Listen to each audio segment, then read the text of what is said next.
L'hydrogène, c'est plutôt pour le 22e siècle, dans l'aéronautique. Voilà. Évidemment, l'hydrogène, c'est séduisant, vous le savez. Forcément, c'est séduisant parce que par définition, il n'y a pas de carbone dans l'hydrogène. Les moteurs thermiques que nous développons peuvent tout à fait fonctionner à l'hydrogène.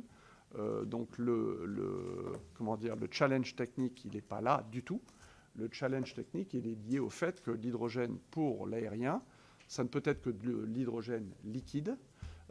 Et même l'hydrogène liquide, il a un volume qui est 4 fois supérieur à celui du kérosène pour faire en gros le même job, pour faire le même travail. Et donc on tombe très vite sur des limitations fortes qui sont parce qu'un avion, il doit être léger bien sûr, mais il doit être aussi aérodynamique.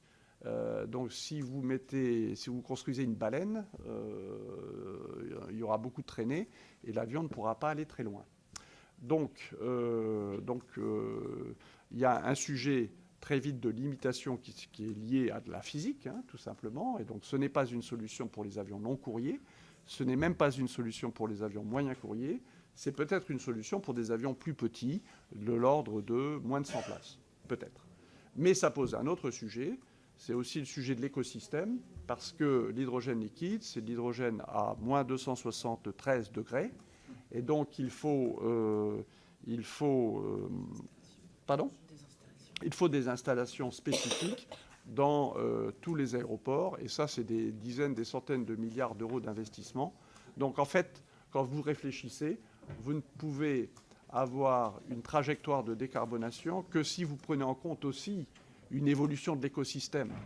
Et donc, vous ne pouvez pas uniquement bâtir des idées sur des choses qui ne sont pas compatibles avec l'écosystème d'aujourd'hui, tout simplement. Voilà, donc l'hydrogène, oui, c'est séduisant, on y travaille d'ailleurs, mais c'est quand même plutôt pour le 22e siècle.